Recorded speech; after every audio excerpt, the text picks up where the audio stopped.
Mixing the gelato with the run.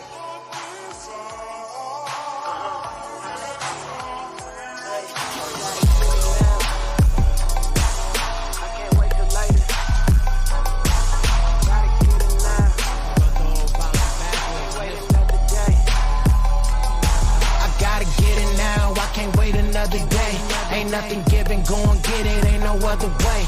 Always grinding overtime, I'm always catching plays. I ain't got time to waste, I'm building, trying to set the stage. If I'm gon' buy the block back, then you got rent to pay. Shawty came through, blessed the spot and hit it with some sage. All these blessings got us paid, ain't no minimum wage. Deep in the game and I'ma win no matter how I play. I'm in the game, I'm the star player. And I'ma win no matter how I play. Deep in the game, I just gotta win. They know I'm dope, I ain't gotta say. Hey, ask about me, I'm the realest in the room. The coldest, one of the illest in the booth. Don't know me now, don't trip, your girl gon' know me soon. Pick out the pound, flow through the ceilings and the roof. I'm in the clouds, I'm somewhere headed to the moon. Mixing and dreading and KK, give me that boost. Show me something, I'm grinding, I got the proof. Hitting figures, they see, think it's true. I gotta get it now, I can't wait another day. Ain't nothing given, go and get it, ain't no other way. Always grinding overtime, I'm always catching plays. I ain't got time to waste, I'm building, trying to set the stage. If I'm gon' buy the block back, then you got rent to pay. Shawty came through, blessed the spot and hit it with some sage. All these blessings got us paid, ain't no minimum wage. Deep in the game and I'ma win no matter how I play. Yeah. I've been winning for real, been taking gold on them. Continue keeping it real, can't take my soul from me. Kicking that dope, this that shit that had your nose running. Smoke one with me, get you so high, might have your nose bloody. Prices up and when you lit, you get them low numbers. Started with no budget, now my network across the whole country. Pockets on PDs, creatine, they on something. Can't do Virginia Beach no more, I need them foreign summers. Make sure I pack the studio and keep them cameras running. Me and the crew convoying back to back Hummers. Gotta get that overseas land, I need that. Me and Vivid dope up next, tag team champ. Don't gotta give me nothing, I'm gonna take it, best believe that. Wax on the blunt, smoking tree sacks. Sipping on yak, shorty said you need to relax. Love, you been working so hard, put your seat back. Yeah, gotta get it now, I can't wait another day. Ain't nothing given, go and get it, ain't no other way. Always grinding overtime, I'm always catching plays. Ain't got no time to waste, I'm building, trying to set the stage. If I'm gon' buy the block back, then you got rent to pay. Shawty came through, blessed the spot and hit it with some sage. All these blessings got us paid, ain't no minimum wage. Deep in the game and I'ma win no matter how I play.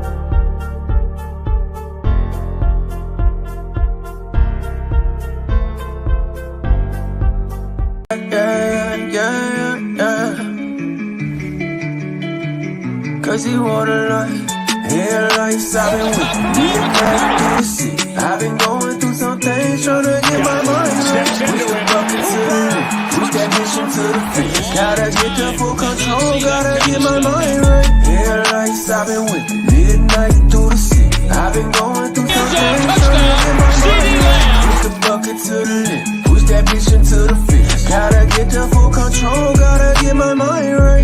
Flashing on these high beams, she won't stay beside me, even if I'm blinded.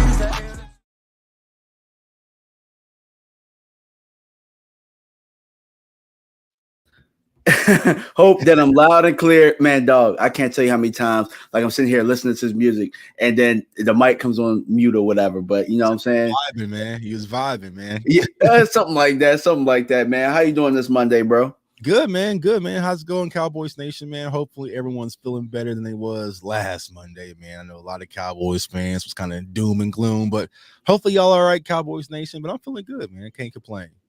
Yeah, I mean, it was kind of, I guess it was a lose-lose situation. Like either, or I mean, the 49ers, either the 49ers or the Eagles were going to go to the Super Bowl. So, I mean, to me, I just was hoping that they tied, bro. I was hoping they tied or some shit. I don't know. Yeah, also, I got someone asked me on Twitter, like, man, Tuck, who are you going for? Like, of course, I picked the Eagles to win because I feel like they was a better team. But I was like, I'm cheering for a blizzard, man. I need a snowstorm, a rainstorm, get this game canceled. You know what I'm saying? But you know, it is what it is, man. Cowboys didn't handle business, and you know, unfortunately, the Eagles are going to the Super Bowl. So, is it? I mean, dog. Like I've heard teams say that like the Cowboys have a horseshoe up their butt or whatever.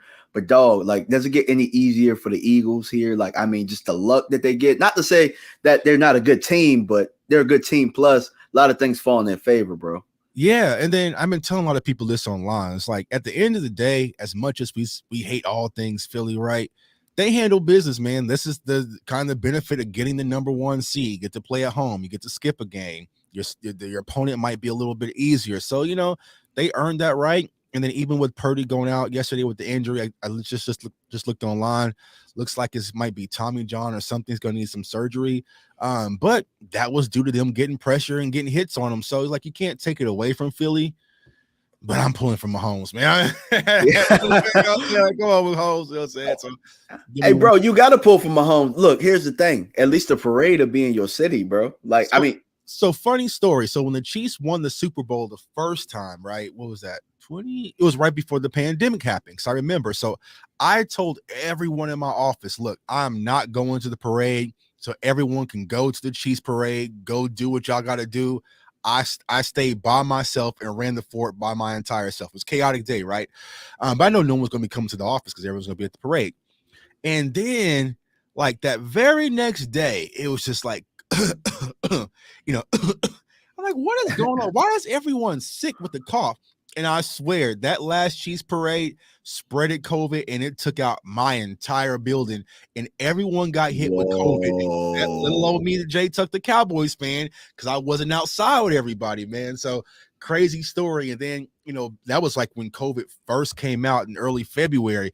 So everyone was freaking out, man. So I was like, man, thank goodness I didn't go to that parade because I didn't get hit with COVID. I got it, you know, numerous times after that. But yeah, man, that Chiefs parade was a super spreader. But you know, this year I probably still won't go, man. It's just like I don't want to celebrate it if it's not my team. You know, congrats to all my friends and family who are Chiefs fans, but I'm good, man. So yeah, I understand that, bro. Yeah, hell no. Because if Washington ever won, bro, I'm never going. Yeah, you know, I'm never going, bro. You know, like, yeah, you gotta fight for your. I don't want to hear all that. You know what I'm saying? Like, here's the thing, Cowboys Nation. I'll be fully transparent. Your boy J Tuck. I am a sore loser. Like, I am a sore loser. I didn't even watch the game last night. You know what I'm saying? I woke up, and only reason I woke up and knew the Chiefs won because I heard fireworks outside my. You know what I'm saying? In my neighborhood, like they were lighting fireworks and all sorts of stuff. So Kansas City won, but I'm almost sort of loser. Like the Super Bowl, I might watch till Rihanna performs, and I might be done. I might be, you know, watching BMF or something. I could care less what goes on if it ain't Dallas Cowboys related when it comes to NFL football. And people get mad at me when it comes to that, but it just is what it is. At least I'm honest. You know what I'm saying? At least I'm honest. Hey, so wait, you watch BMF on Sundays, bro? Or you just gonna make it that Sunday that time? Yeah, I'm just gonna delay it. I'll watch The Last of Us. I'll watch something else on Sunday, man. Like, you know, like even when the Eagles won the first Super Bowl versus the Patriots, I didn't even watch. I watched like mid third quarter and I was out. I didn't see no confetti drop. I don't want to see none of that. You know what I'm saying? So, you know, I'm a sore loser, but I don't care. I just say, I mean, who I am. If it ain't my team. You know, when my Kansas Jayhawks used to get knocked out of the tournament early to Bucknell and Bradley, I don't care about March Madness. I don't want to care about no one else's last shining moment. You know, I move on to the next sport. And that's how I am, man. It's Mavs season right now. You know what I'm saying? I can care less, man. Yeah, I mean, shoot, it's Mavs season and it's draft season. But we can kind of get into some draft stuff a little bit later. We ain't gonna go into depth too bad. But let's dive into this game a little bit, bro. The Eagles defeat the 49ers for the NFC crown. And bro, like Philadelphia just beat them up, bro. I mean, it was bad. I mean, Jalen didn't have to do much. You can kind of see that he's still kind of laboring with that shoulder, and I mean, McCaffrey did about as much as he can, but when you ain't got a quarterback that can throw, it's just, you know what I'm saying? Right. It's god awful. Like, did you get an opportunity to watch that game? I know you didn't watch the Chiefs. Yeah, I watched that game, man, and I just feel like, the Eagles came out, and a lot of people saying, well, Purdy got hurt. But I was like, people forget, like, the Eagles got that score on the very first drive. So they drove down the field, they scored. Now, did D. Smith actually catch the ball? I don't think he did, right? But Shanahan didn't challenge it. So, the Eagles did all the right things to win that game. Now, I know a lot of people and 49ers fans kind of came at me when it came to my tweet, but here's what I was saying, bro. All right, I get it. You hurt your elbow. You're hurt. It's the NFC Championship game. And when I saw Purdy over there warming up, I at least then knew, okay, he could grip the ball, and he might be able not to throw at the same capacity he normally can, but he doesn't attack down the field anyway. So if he can throw a slant, throw a screen, which he threw like 2 of them, then that's more than enough to kind of keep him in the game. And so I was just like, I just felt a certain kind of way about him kind of just sitting out with the elbows. Like, I'm sitting here watching Pat Mahomes play on a high ankle sprain on one foot and kind of gut it out. So it's just like, in that type of moment, if you can grip the football, you can throw 30%, 40%. I would have probably, like to see you give it a go, man. But, it's unfortunate, with the 49ers. But here's the thing, Cowboys Nation. Y'all know I was out there in San Francisco when we lost to the 49ers. Y'all get no sympathy from me. You know what I'm saying? Like, y'all want y'all want this pity Purdy party. You probably came to the wrong guy. You're not getting it from me. So it's like, tough luck maybe next year. But the last time y'all won a Super Bowl, last time I checked, rest in peace, Nipsey Hussle, was after the Dallas Cowboys. And so, maybe next year. Hey, time out. Did you make up that pity Purdy party? I just did that right now, man. That's funny, man.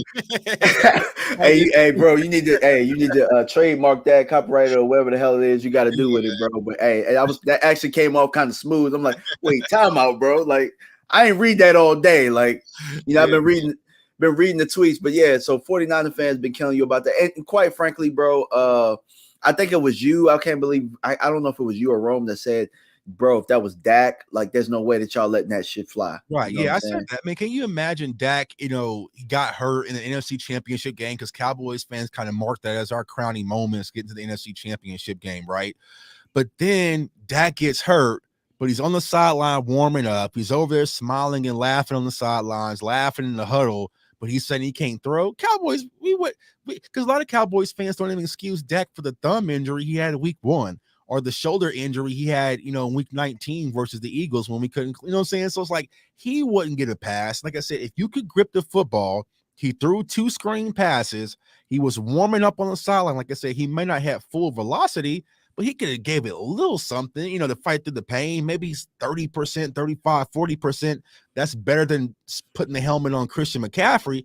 You got to give it a go. And even if you're running and you're gripping the ball and you're taking off and scrambling, like, you're still keeping that threat out there, I would have liked to see Purdy give it a go. But, different pain thresholds for different players. But I know if that was a player representing the star, it wouldn't be all this, excuses that we're kind of seeing today. So, it just is what it is. But yeah, and quite frankly, bro, I also think that it wasn't just that. I do think that, and it might seem like I'm hating when I say this, but I think Philadelphia got quite the help from the officials in that game, bro. Quite the help. You know what I'm saying? The play that Josh Johnson went down on, I think in most cases it could have been a roughing the passer. Right. How he got the weight down on him. Right. That whole drive after McCaffrey scored that touchdown, they got drove down the field with penalties, bro. Right. Yeah. All those holding penalties. And like, when it comes to the injury on Josh Johnson, like, that's the reason why we got all these crazy rules when it comes to roughing the passer, was for that specific reason, right? You can't land on players. His head hit the back of the turf. Like, that's what they're trying to get out of the game.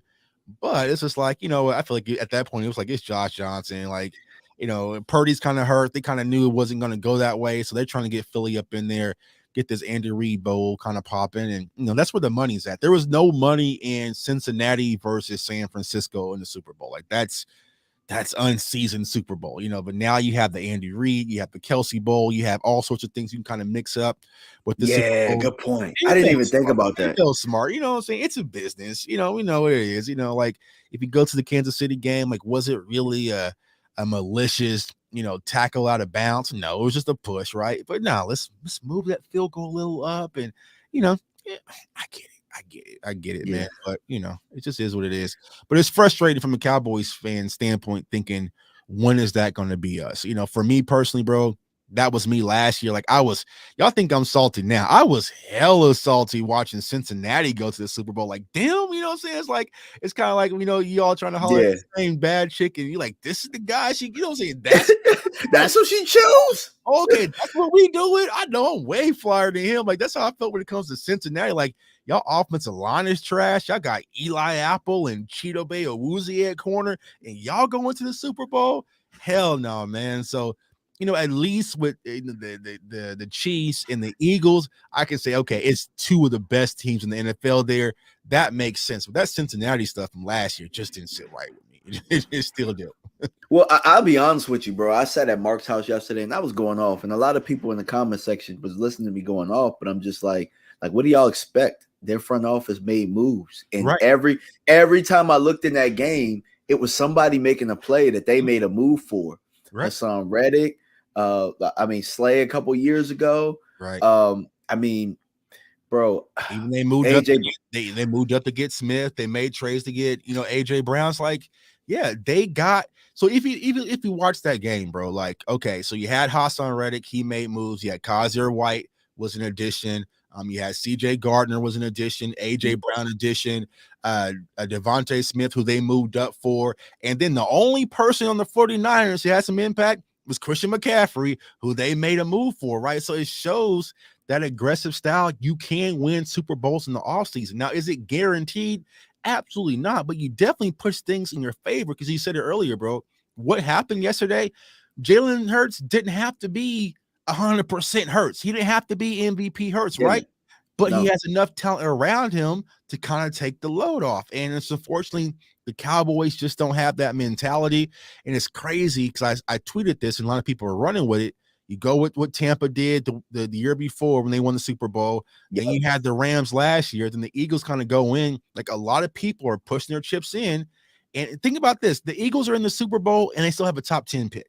You know what I'm saying? Like but that shows their mentality versus the Cowboys kind of sit back and let whatever comes to us. And there was a video I posted from Kyle Human the other day. Y'all know I was very high on Trey McBride in last year's draft. It was like they say, oh, the Cowboys wanted Trey McBride. That was who the Dallas Cowboys wanted. Mike McCarthy wanted that guy. That was his favorite prospect. And what do they do? Just sit back and let the Cardinals just swipe him right before he can, Yeah, my thing is, if Mike was standing on the table for him, they should have went and got him. Go get him. The same thing happened the year before with Trayvon Moore from the Raiders. Like, y'all been talking, if he's available, we might jump back in the first round. And, this is our guy and this is our safety who we want. And then he's sliding down the board. Why not just get rid of one of those random fifth picks y'all got and just go move up and go get your guy and get up out of there? But they kind of sit and you miss out on opportunity. So it's frustrating to see how the Cowboys are just so content with just being conservative with their approach. And, honestly, I don't think it's going to change at all this year, but we shall see. Yeah, I'm with you, bro. Until they can show me different. But then again, I didn't expect them to let go of Kellen Moore, which we'll talk about a little bit later, but I didn't expect that. Right. So, maybe McCarthy has his grips on things a little bit different. The one thing I will say about him is that I trust that he'll find us receivers because he had to do it constantly in Green Bay all the time. That didn't take necessarily first round picks. Right. You know what I'm saying? So, before we jump into that though, man, let's talk about the Chiefs game. The Chiefs outlasted the Bengals to win the AFC. And I know you didn't watch the game, but I watched it until like the mid-third and I fell asleep, but Yeah. It was getting kind of good, and then it just kind of dulled a little bit. I was kind of falling asleep until a buddy called me, and then I stayed up and I watched. But Mahomes on one leg, bro. that's what Dallas wants. That's what the front office wants. They want it to be completely quarterback led, and Right. they want the quarterback to just be the hero, so that they could just, I don't know, sell more tickets or feel better about their purchase. Yeah, Go ahead. that's exactly what it is, bro. It's to feel better about their purchase. You know what I'm saying? So they want Dak to win it that way, the same way that Mahomes won it, right? And you'll have a lot of Cowboys fans will say, well, Dak is making Mahomes money. Well, correct me if I'm wrong. Didn't Mahomes get drafted after Dak Prescott? And didn't Pat Mahomes have a 5-year deal because he was a first-round pick compared to Dak Prescott? Yeah. So why was Dak Prescott signed after Pat Mahomes? That was stupid. The reason, Cowboys Nation, that Dak Prescott is making Mahomes money is because the Cowboys didn't do their due diligence and sign Dak Prescott earlier on. They could have got Dak for $20 million, $19 million. It could have been some lowball offer, and Dak would have took it. But what did they do? They wait, they franchise tag, they kick the money downhill. So now this year in 2023, going into his 8th season, now he's going to be, $46 million towards the cap. That's not Dak's fault. You know what I'm saying? I gave the whole scenario, right? When I look for tickets for the San Francisco game versus the Cowboys, I looked before we played Tampa. And at that time, it was very affordable. It was probably like $400, $300 to get in the building. And I was like, you know what? That's cool, but I'll wait. I waited till after the Cowboys beat the Bucks, and boom, it was almost like $800 to $1,000 to get in the building. That's not the 49ers' fault. That's my stupid fault for waiting. Yeah, exactly. At a low value. And it's the same thing when it comes to the Cowboys. You could have signed them. We were all saying back then, sign them before a win, sign them before a golf, sign them before a win, sign them. They didn't do it. So this is the Cowboys doing, and now it's like they're kind of stuck with it. So deal with it. Yeah, bro, I feel you, bro. I feel you. It's all about the market. You know what I'm saying? Right. It's about the market. And we screwed the pooch on that one. You know what I'm saying? We could have signed him around the time that Derek Carr got signed. You know what I'm saying? Would have been good. Exactly. So that's the one thing you got to tell these Dak haters out here, bro. You got to be able to tell them, like, it's not his fault that this front office, that they're a tick slow, bro. Right. Yeah. Yeah. When Zeke was in Cabo, and I love Zeke, he's on my screensaver. Hell, he's back there. You know what I'm saying? Good guy. That was Dak's money. That was Dak's money. Dak should have been the priority over Ezekiel Elliott, right? But Zeke was the trender. He was selling the jerseys, all the merch, and he held out. And here's the crazy part about that. If you look at that year, it was, I think it was like 2019. If you look how the schedule was structured, we would have probably got off to a hot start without Ezekiel Elliott, and he probably would have caved. But what would have been the more perfect opportunity to gauge and see what do you have in Tony Pollard? You could have saw way back then versus once again, here we are in the contract year with Tony Pollard waiting, and now he's a Pro Bowler player. Now he's a 1,000-yard rusher. Now, but he's free to walk. And now you have these decisions to make. You could have really evaluated Tony Pollard way back then. And I guarantee y'all, if Tony Pollard was doing Tony Pollard-like stuff back like he did this year, back when we had, 2019, and Zeke would have brought his ass from Cabo. It would have been absolutely, you know what I'm saying? So it's like absolutely, and it wasn't just Zeke though; it was Jalen as well. Which I don't understand why they felt they had to extend Jalen, because nobody, like, when we heard that they extended Jalen, we like, Jalen, what the hell? The story. Everyone loved the story back then. You know what I'm saying? And that's what Cowboys fans like. It's the story and the comeback and all of that. You take, soon as the Dallas Cowboys say, you know what, Dak Prescott's our guy, Tony Romo went in the booth, he should have been the number one priority way back then. Like, soon as you decided, okay, we're moving on from Romo, Dak is going to be our quarterback. Yes. You should have closed that deal ASAP. 17, 18, whatever. Think how many times Carson Wentz has been traded, twice since then? Like, so it's just like, man, but this is what the Cowboys front office does to a lot of Cowboys fans. They push everyone out in front of them and let them be the human shield. So right now, it's Dak's. It's going to be Dak's fault. It's Dak's fault. We would like to go get a Devontae Adams or which they very well could do, though. That's the crazy thing. But they'll blame it on Dak. They'll blame it on Dak, and they'll sit there. And there's so many Cowboys fans that you and I and everyone in the chat talks to on a daily basis. We'll just eat it up and like, see, that's why we can't go get DeAndre Hopkins, because of Dak taking too much money. he should take a pay cut. He should take $17-18 million. Absolutely not. Man, that's because people think about when they look at these salaries and stuff. For one, they don't look, they don't research. Right. So Dak was what 19 mil versus the cap this year, something like that. Yeah. So I think that his first big hit's going to be this upcoming year. So all they hear is the talking heads talk about $40 million, $40 million, $40 million. Mm-hmm. They don't even know that we created up to what, like $20 million this year, and we didn't do jack with it. So we could have restructured, I think, maybe 2 years ago, up to like $90 million if we had did that and been able to sign people. The way that they do contracts, they can hit that button anytime they want, and they have the money to do so. They just choose not to, and they'd rather blame everybody else except themselves. And I find it funny. I'm getting loud in my voice now, but I find it funny that we sat here and watched this front office not do jack, not press buttons, not create that money, not go get anybody. The narrative was that the Cowboys, this could be the worst Cowboys offseason ever. Mm-hmm. And now all of a sudden we're switching to, we just need to move on from a quarterback. Mm-hmm. We knew then that it wasn't enough. Right. Quite frankly, they overachieved. Mm-hmm. We've been talking about that. I picked them to go 11-6, and I felt like I was being generous at the time. Right. I didn't think the Eagles had closed the gap that much, though. But guess what? When you got players and they like playing there, and you got coaching, because I will say Philly has coaching, they surpassed that gap, bro. They have coaching and they have culture, the two important C's, right? And that's what the Cowboys don't have. They don't. Well, I would say they do. They're starting to get coaching, but they just lack that culture. You know what I'm saying? Like, what are they trying to do? Like, they'll sell us that they're going all in. But here's the thing we definitely got to keep our eye on, Cowboys Nation, this offseason, right? Because in your theory, bro, you know, they went out, they got rid of Amari Cooper, but then they tossed out Dennis Houston, that flopped. And they told him James Washington, when he gets healthy, that was going to work. He got a half a target his way. He got out. Jalen Tolbert, that didn't work. Noah Brown was kind of your guy earlier on. That didn't work, right? You had Simi Fioco. That didn't work. Michael Gallup got signed. That didn't work. Then you have T.Y. Hilton. He made one big play.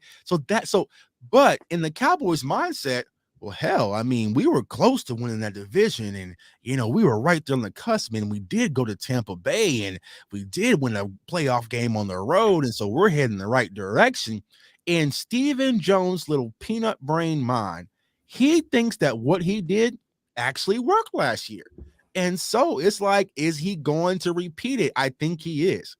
And I said in some of the video, the very first domino to fall, where I know, all right, Tuck, we ain't got to do no offseason work this year, is when I get that tweet that the Dallas Cowboys have re-signed Noah Brown.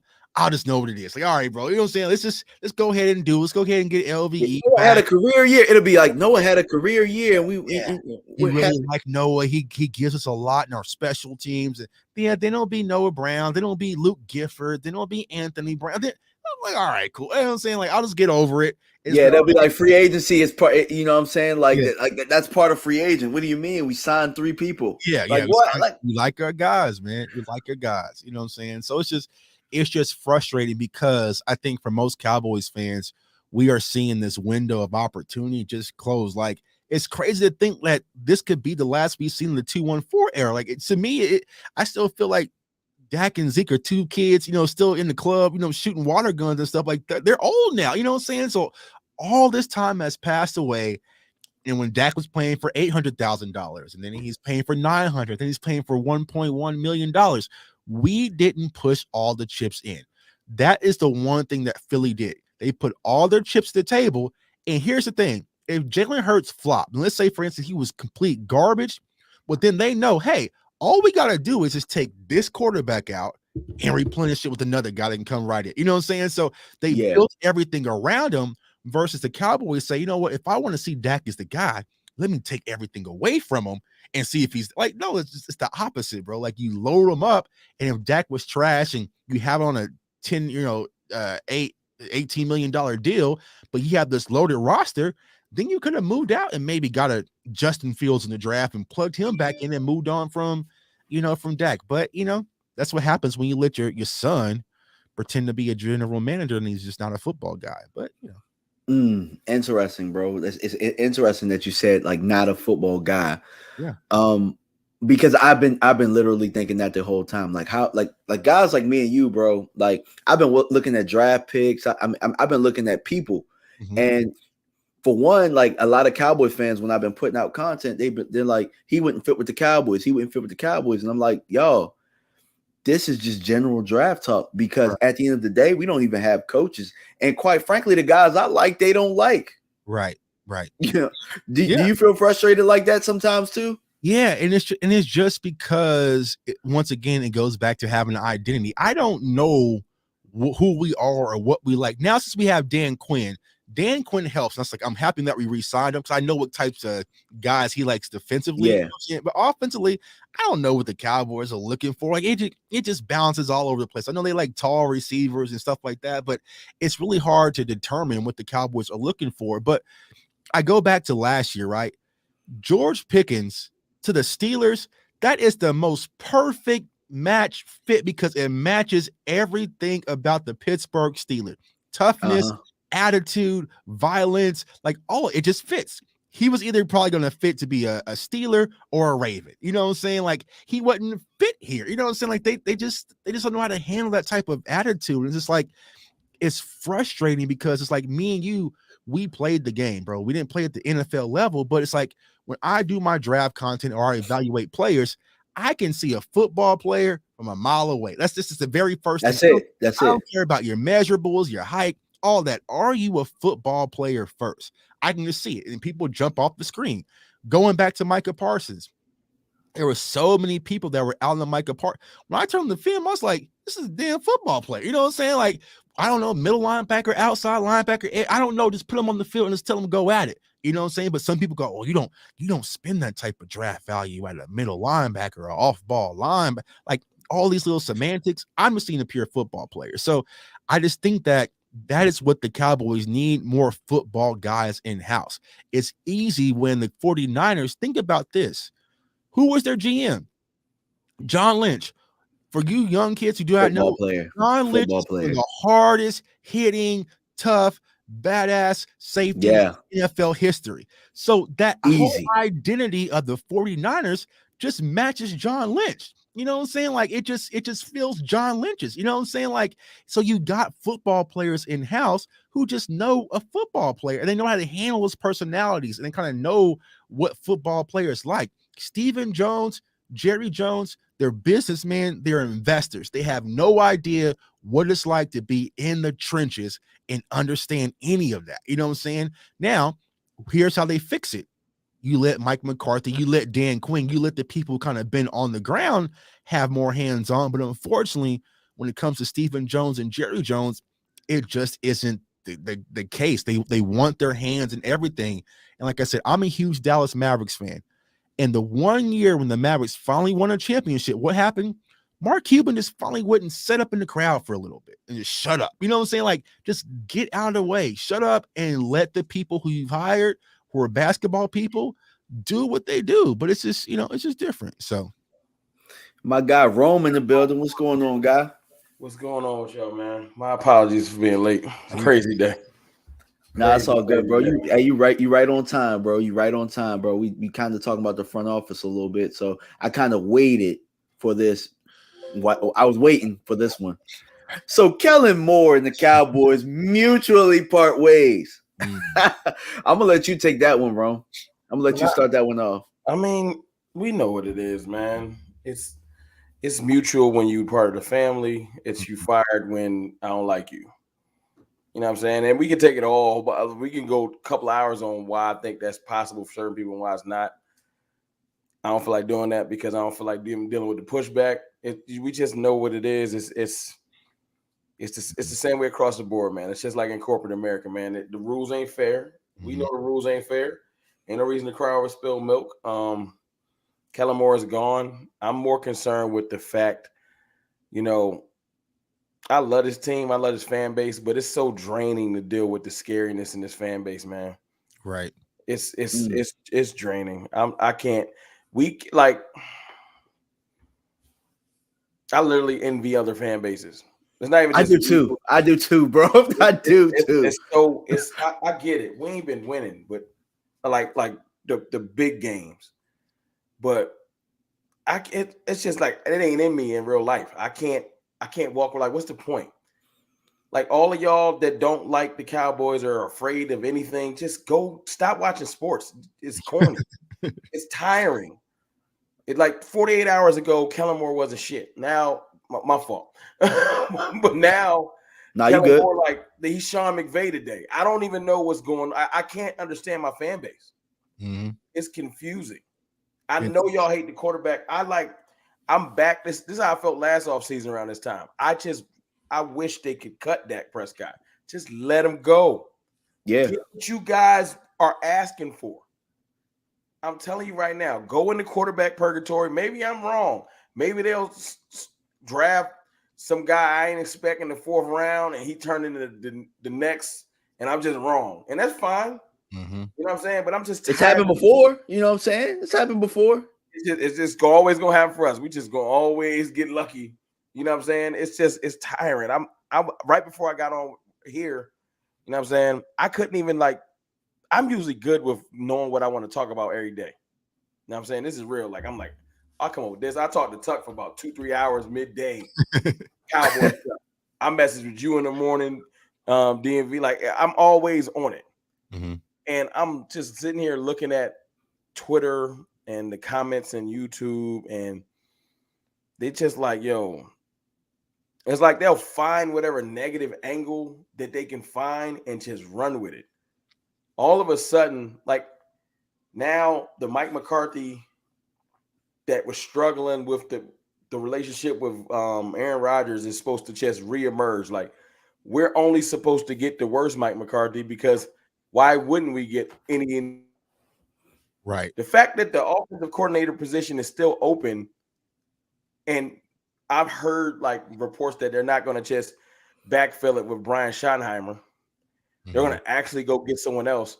You would think that the fans would say, word, there's hope. They could be bringing in anyone. Mm-hmm. The offensive, the quarterback coach is out. They could be bringing in someone else that can work with Dak to help improve it. No. Mm-hmm. They just want to talk about how Kellen Moore, all of a sudden now, they throwing these numbers at me that I used to throw at everyone else. Right. I used to be like, yo, Kellen Moore's nice. Nah, he situationally is bad.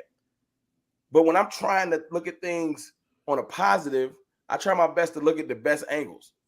Because the fact of the matter is, yeah, he's led offenses that have been statistically great. But situationally, he's horrible at play calling. Right. Game planning, he's horrible at game planning. Uh-huh. He doesn't know how to build off of plays that he ran in the first quarter and run variations of those plays later in the game. Mm-hmm. He likes to say, oh, that worked in the first, I'm going to run it back. Like, right. The defense ain't noticed that. Defense ain't noticed that. You know what I'm saying? Exactly. He doesn't have a go-to 10. Let's just make it the smaller number, because he's a professional head coach in the NFL. He should have more than that. There's no go-to play. Yo, man, we need 10 yards. This is my go-to. Mm-hmm. This is almost impossible to stop. The leverage I'm going to create for CD, it's impossible. I'm going to make sure that everyone that was on the other side of the field, it's going to be CD versus man, and I'm going to make it to where Dak got a clear throwing window and CD going to just be there. Every coordinator has that play where you have to, where you can't shade coverage because it's designed to get you a certain amount of yards. Kellen Moore doesn't have those things. Maybe he's going to wake up and get him with Justin Herbert. But I'm just confused at the fact that the things we complained about over the last couple of years, it wasn't that he couldn't run an offense at all. It was just we always got mad that we knew in tight situations he was going to make – it's like, hey, Dak,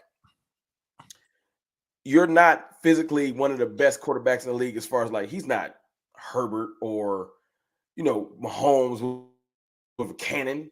And we all know that. He should know that. Right. You know what I'm saying? But he's like, nah, I'm going to make it to where you got to throw this ball into the tightest window ever off your back foot, because we're going to let the best DN on the field get blocked by Dalton Schultz by himself. And then in that play, when Dak fails, it's like, see? But then I watched the same type of situation arise for, I know he got hurt yesterday, somebody like a Brock Purdy.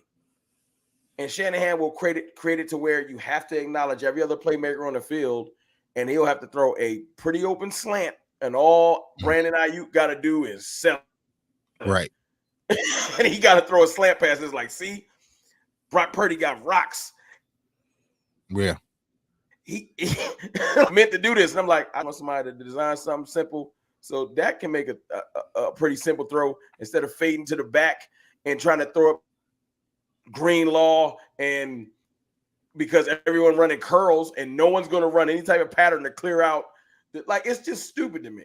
And I'm sorry to get in here ranting, but this is my true emotions. I'm like, yo, man, we was all in unison complaining about him. And I say, yo, what if he turns into this? And I'm like, are y'all serious? Mm-hmm. We've been waiting on that. He ain't turned into it with us. So I mean, if you're gonna turn into it somewhere else, then it was just meant to be, bro. It wasn't meant to be here. This is my. I'll let you guys go. This is the best analogy I can come up with. If you're dating someone or you married to someone and it just does not work out, you don't stay with them because you're like, yo, they might. Yeah. You know, we split. No, I don't know who she gonna get with. So right. I'm gonna stay with her. Right. Even if she was bad and amazing and intelligent, everything from the beginning. That if it ain't working with you, it ain't working with you. She might go on to have the most beautifulest marriage. Right. But the crazy thing is, you might go on to have a beautiful, walk around with your head down like our corny ass fan base. Mm-hmm. You know what I'm saying? Walk with some confidence. That's our problem. We walk into things too much. This probably not gonna work. Right. Everything, no matter what, even a slant pass, we probably can't complete it. Like, it's so depressing. You know what I'm saying? It's just like everything. If you look at like, no matter what the scenario, whatever the situation is, we are predisposed to think that it's going to turn out negative.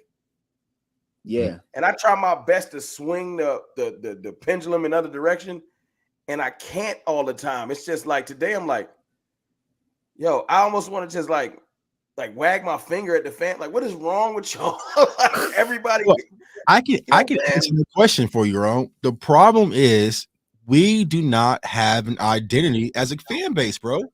We don't have anything. Like that too. When Zeke is gone, whenever if it's that next year, our stadium has no chant, no culture, no nothing. And it's so frustrating. Like I said, even San Francisco, they have the Bang Bang Niners game. Even though that sounds corny to us, they got something. You know what I'm saying? Even though Fly Eagles fly is annoying to us, Eagles fans got that. So case in point, me, DMV, and Rome, we go into the Cowboys game, let's say in Cincinnati. I see all y'all in the airport. What can I say to y'all to let people know Cowboys Nation's the building? I guess, how about them Cowboys? That's about it. Something from the damn 90s. How about those Cowboys? Yay. How about the bro? How about them Cowboys? We don't have any of that. You know what I'm saying? But if it was like, if we made it cool, it might be cool. But I look at it as it's corny, just the way it has been, I guess, dragged through the mud over the years. I don't even like saying it. Because everybody else says it. Like, how about them Eagles? How about they say here in Kansas City, say, how about those Chiefs, right? But see, what people don't understand, what has happened is Jerry Jones has stripped the culture of the Dallas Cowboys from our fans. Case in point, I asked it 2 years ago, last year. I had an autographed CeeDee Lamb and an autographed Trayvon Diggs card I was going to give to a Cowboys fan that can sing the fight song. People don't even know we have a fight song. So all of that stuff has been taken. I don't know we got a fight song. Yeah, see? I didn't know that either. And we used to play the Cowboys Stampede after every touchdown in Texas Stadium. But that was old, you know what I'm saying? That was old Tom Landry. They got that away. Get that up out of there. You know what I'm saying? So, like, our culture has been stripped away from us, but all we don't know to do is just spend money and go to games. You know what I'm saying? Like, we go to games. Our fan base is sitting down the entire game. They're not up. They're not crazy. Like, and I said, my biggest frustration from going to San Francisco was just seeing their culture. Now, here are two dominant teams in the 90s who ain't won nothing since, both of us. Let's keep it a buck, right? But for some reason, the 49ers have all of their type of, you know what I'm saying, their culture still intact, and we have none. We don't have anything, bro. Like, we had Zeke and we had Coop. That's it. You know what I'm saying? Every time the 49ers would get a first down, that's another San Francisco 49ers first down. Who? And it would echo throughout the stadium. Every time George Kittle got a first down or a catch, the stone cold glass would break and you're dun. Like, it would just send electricity throughout the stadium. We ain't got That's crazy. The crazy thing is, none of that. what you want to build, Tuck, would be I said Rowdy is cute, though. What you want to build, Tuck, can be easily done if they put effort into it. But if they put some effort into it, the fans would follow. They don't think that that's important. Right. They more concerned with, not to be funny, they're more concerned with, we got the most elegant cuisine to be offered. And we luxury. You know what I'm saying? And I ain't mad. I like the luxury too. I take advantage of it every game, right? But it's like, even if you go to Minnesota, they have that skull chant. Like, a lot of teams, the Bengals, the Cannons in Tampa. It's like Tampa has the phrase, the flag. Like, they have everything. We have none of that, bro. I do not know what the Dallas Cowboys think. If you said, even if you go to Philly, right? At least Philly, they are dark, gritty, horrible, disgusting fan base, and that's their identity, and they wear it. You know what I'm saying? They wear it proudly. I don't know what my culture is. Bro, we was gonna be the villains, the villains, and come off like, yo, we better than everybody. We don't even embrace that properly. Yeah, because you can't be a villain and be scared. You know what I'm saying? You can't be a villain and come off like, if we're gonna be cocky, let's be cocky. But we're not cocky, because if I drop a video with my cockiness, they don't like it. I'm like, yo, oh man, you being too cocky. 5 minutes into the comments, it's gonna be like, we trash. We ain't won nothing. Okay. Right. Cut Dak. The whole fan base is gonna cut my legs in front of me. Yeah. Like, you would think that. I don't know. Yeah, I just think it's unfortunate, man. Like they say, like, we are just the rich trust fund kids of the NFL. We got this arrogance. Now, I like that. You know what I'm saying? I'll wear that. You know what I'm saying? I could do that. You know what I'm saying? I like talking big money, talk to people, but a lot of people don't, because they just don't have that confidence, man. So it's just like, it's frustrating to see Cowboys fans just got here stripping away from that. So we don't have that, and the team don't have an identity. We just out here just doing a little bit of this, a little bit of that. You know what I'm saying? Like, we have nothing we can get back to. You know what I'm saying? And it's frustrating. Like, even when the game versus San Francisco, like, are we a run team? Are we a pass team? Are we RPO team? Are we like, what type of team are we? I don't know. It just depends on what week it is. You know what I'm saying? Versus Tampa, we hit them with the kitchen sink. We had tempo. We had 13 personnel. We had, RPO and, all sorts of stuff. We was running wheel routes with tight ends. We were doing everything versus Tampa. Versus San Fran, I don't know. It's just and the biggest thing for me, bro, is, like, I know that they had to be in the back of their minds thinking, you know what, we could cut Zeke in the offseason. And that'll probably be a conversation for maybe a week or something like that.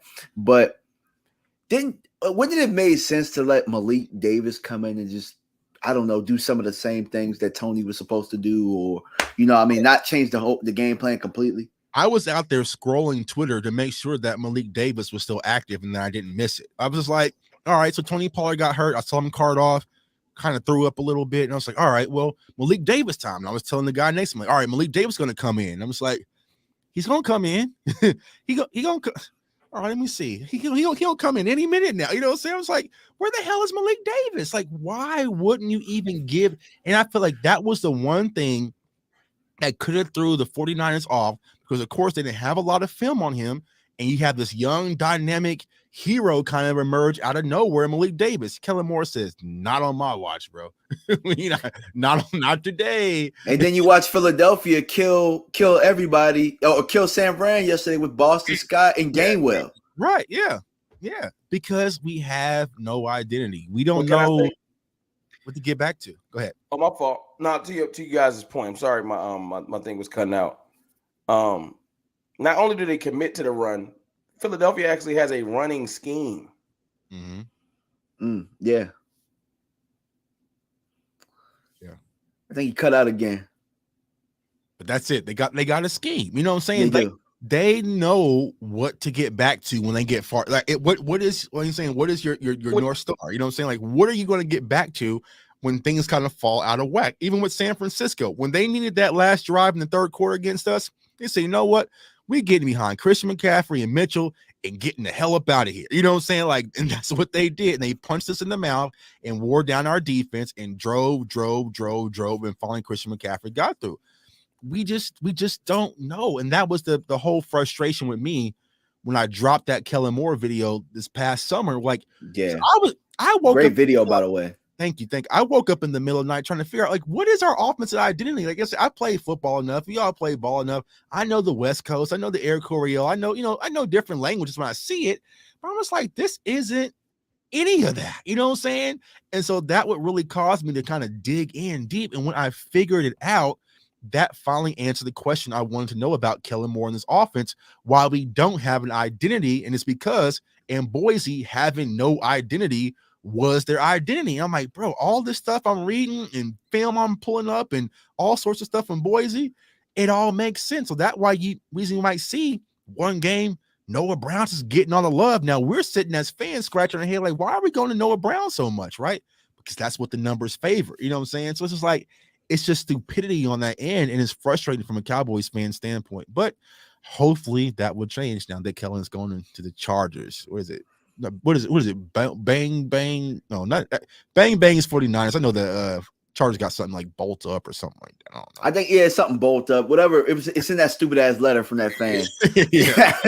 I think it is bolt up. Oh, yeah. Bro, I know he got to be sick today, bro. I know he got to be sick. I caught him on Twitter capping. He was like, "Oh, those Cowboys fans acting like we got a horrible coordinator. Don't let them." I'm like, "Oh, so you've been serving these Chargers fans this soft serve ice cream?" Like, all right, it ain't no better than what y'all got. Yeah, so like, all right, bro. When you sit back and you see Keenan Allen going crazy on Twitter, like you know what I'm saying. But like I said, it might work at the Chargers, but at the end of the day, Cowboys Nation, I don't give a damn. They ain't got nothing to do with me. You know what I'm saying? But here's what Cowboys fans going to do. They gonna sit back week one. Check their scores, man. The Chargers got 35 points. We only scored 28. See, I told you we should have kept. See, the Chargers they're now fifth in passing yards, and we're seventh. And I told you, it's just this weird thing. But what we got to understand, Cowboys Nation, our fan base is so large. You get some people who just don't belong just in here. You know what I'm saying? Like it just is what it is. I'm not trying to accept that. But it's like, you gotta take it with a grain of salt. But a lot of people who watch the content, they watch your channel, they watch my channel, they watch Mark's, they watch, they get the truth. Like they get real home cooking where we break this down. So a lot of people aren't out the loop when it comes to it. So they know Kellen Moore is the issue. You can put all the stats you want in front of me. I can put some stats in front of you too and show how that offense wasn't successful, one, without Dak Prescott, and two, in important moments, how it really didn't emerge. So it's like, it is what it is, but I'm happy for Kellen, wishing the best of luck, but I'm ready to move forward. Facts. And you want to know the crazy thing about this is, and I almost asked Professor O to do this today. We've seen the sample size of Kellen without Dak. We've at least seen a full season's worth. I would like to know what the quarterback stats were and how they measured up to Dak. I know for a fact that they're trash. I know for a fact. Yeah, well, I had a Chargers fan say, well, Kellen Moore was 4-1 without a starting cornerback in Dak Prescott. Well, here's one thing. People have to stop talking to me, you know what I'm saying, Rome, about our team that we deal with and talk about every goddamn day, because you don't know. You know what I'm saying? You don't know that we blocked kicks and had, you know what I'm saying, or returning, forced fumbles and stuff, and our defense was scoring during that whole tenure, and our offense was struggling the entire second half. And the only reason we really beat Cincinnati is because Tony Pollard just broke one. You know what I'm saying? It wasn't due to Kellen's play call. You know what I'm saying? So like, a lot of people look at this numbers like, y'all are 4-1 without Dak Prescott, and that was all because of Kellen Moore. Like, bro, like, we was blocking kicks, we was blocking punts, we was doing everything to survive. You know what I'm saying? So it's like, I get it, but it's like, I'll never jump into a Cardinals fans live show and be like, oh, this is what's going on when y'all had Kingsbury. Like, bro, I don't know. You know what I'm saying? Like, I ain't gonna tell you about your business. You can't tell. But where was that love before? I just tweeted that. Where was last week? Where was the Niners might have their hands full because Kellen Moore, he be drawing them up. Where was that at? Hell no. Everybody was saying it depends on what Kellen Moore shows up. That was the theme. Right. You get what I'm saying? Like, Nobody believed in Kellen, bro. I sat and watched Marcus Spears say that shit all year. I haven't seen him yet. I can't wait to see his new. Kellen Moore was crazy with this. I can't wait for it. They already started on Undisputed because even though I hate those shows, I personally watch them because I got to know where Cowboys fans are asking me stupid questions are coming from. And so, I didn't even think about that. But yeah. All right, so I hear something like, oh, I heard this about Kellen Moore. It was like, oh yeah, Kellen Moore, he had the most substantial offense in the NFL, right behind the Chiefs for the last 4 years, and it's really not on Kellen Moore, it's on Dak Prescott and this and that. That's your question. How can you have one without the other though? No, he did have it without him. How we forget? How can we have that prolific, like just statistically? And I heard people Colin Cowherd give props to McCarthy last week and say this is more it's more on Dak while they're failing. And then you see all those stats that are from Kellen. Right. People say, man, Kellen was prolific. And I'm like, who was throwing the ball? Right. Nah, Dak was holding them back. It's not like we're prolific in the run game or something like that. Like it's all the passing game. That's from the quarterback. Look how things were in 2020 when Dak was out and we had Andy Dalton and Cooper Rush and Ben DiNucci and Garrett. Like, look at those numbers, right? Look at the Cooper Rush numbers. You know what I'm saying? It's just why does everybody expect Dak to come out like every year? Like last year when we lost all of those people, they expected Dak to come out and just like superiorly struggle. Like they just was like. So what now? The way that I'm hearing this build up, like people really think that Dak's gonna come out here next year and just throw like another like 20 picks. Yeah, he turned into Jameis Winston overnight. Yeah. But bro, here's the thing: we've seen Dak without Kellen. He's had success without Kellen too. We felt like he could grow a little bit. We wanted to free things up. That's why Kellen was calling plays. But we've also seen Kellen without him. Right. Why the hell does everybody forget that Andy Dalton damn near started the whole year and we ain't crack an egg? Right. Yeah. Washington won the division because of the San Fran game and the Eagles game that year where we had little baby offensive explosions. That's what people are drawing to. I already went back and looked at it when I was like, what are people seeing? So I went back and looked at his tenure without Dak. And I looked at that year when Dak got hurt and we had a big game versus the 49ers. We had a decent game versus Minnesota. I know if y'all remember. Yeah, I remember those. I remember that. And we had the game versus the Eagles. And if you look at all the other games, they was real mid. But those 3 games, but it's similarly to that this year. If you want to keep it funky, right? Our offense versus weak teams takes off. It was Minnesota. What was another one? Bears, and I guess the Colts, right? But that was like, you know what I'm saying? Like, so it's like those types of games that inflate the numbers. I'm gonna say like yes, yeah. We ignored it for a while because we Cowboys fans. I may ignore it. Yeah, and honestly, it caught me right because when Kellen almost went to Boise, I was very vocal, like, no, I want Kellen back, right? Because I'm just looking at the numbers from a standpoint. But then overall, it just didn't look right. Like Kellen Moore is the Instagram chick that has Photoshop and filters. So it looks real good, but I want to see what your makeup off. And when I saw him with the makeup off, I'm like, you just not that bad in person, bro. Like, and that's just how I felt. Like, he is a good coordinator. I'm not saying it's completely trash, but for what we need in Dallas, he just isn't the answer, y'all. But if you're so great, why you can't scheme up like, put it like this. Andy Reid said, get me Kadarius Toney. I'm going to make a way for him to get on the field. Right. He don't got to know the whole playbook till next year. I don't care. Facts. So you draft somebody, and you as an offensive coordinator, I can see, all right, week 1 through 5 or something. I just been trying to figure it out, but I got it.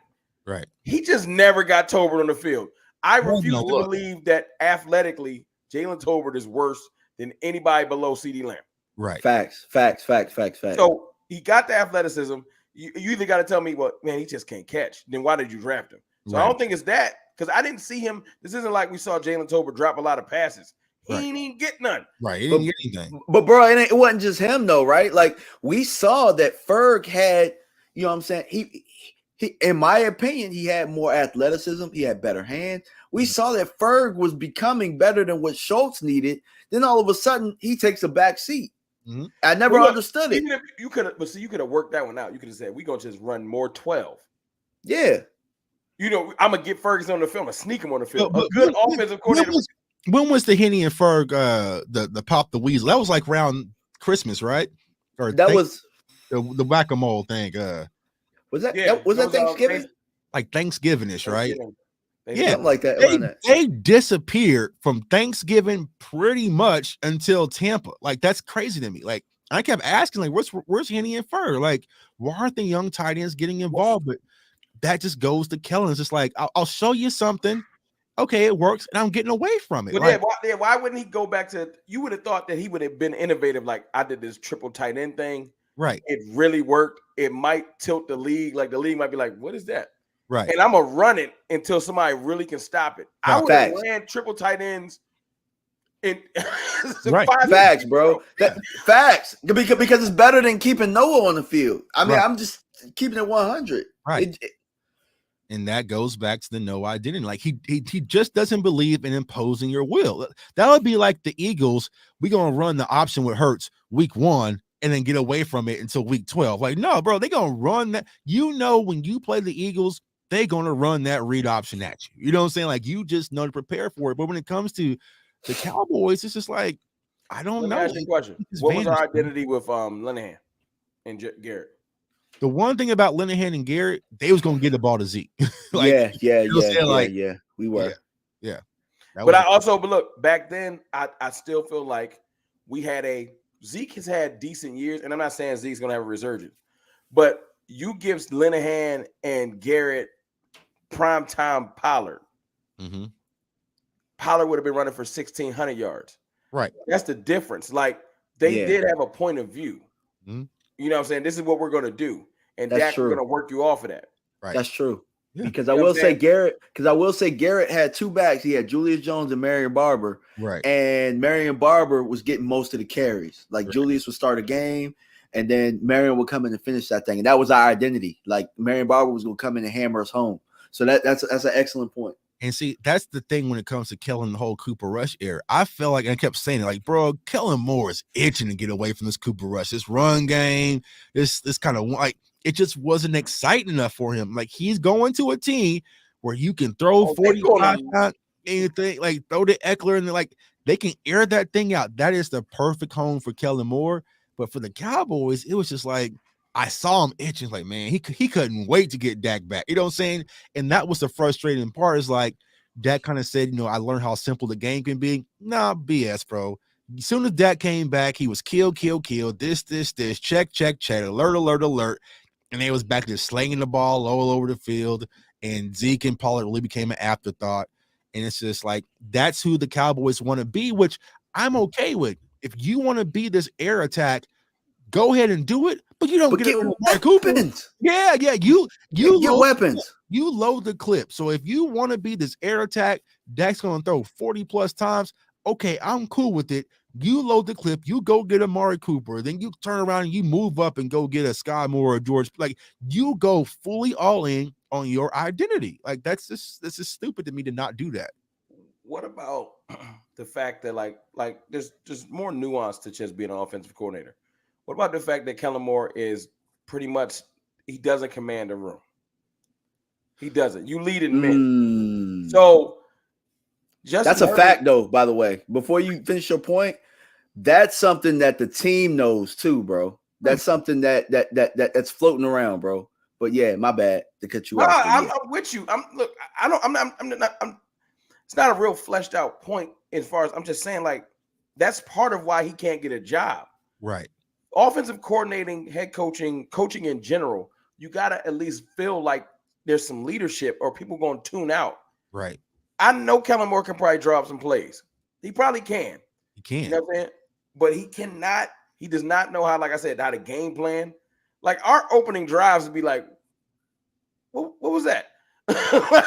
You know, it's kind of like, and like you said, Tuck, a good offensive coordinator will find a chink in the armor and say, oh, we about to exploit that mouse in the house, or whatever you want to say it. Right. We'll find the mouse in the house and be like, we'll go away from you for a little bit. You safe. We gonna throw Kellen like, I didn't get to run this play yet. Right. Yeah. We didn't get to run all curls. Reverse. Like, and that's what's so frustrating. It's like, if I can do little old me can do a film review and say, hey, the 49ers have susceptible, like they're open for the outside runs on the edges, like they're weak. That's their hole. We should take advantage of it. And then we not do it. And then here comes Philly hitting them on the outside edge, getting around the edge. I'm just like, bro, like it's right there in front of your face. Like, I Don't think, listen to us. Yeah. Watch Kurt Warner. I watched the right. It's like taking bad medicine. I don't want to watch it. Right. But Kurt Warner be asking questions like, so why you got the tight end coming in this way? Right. Yeah.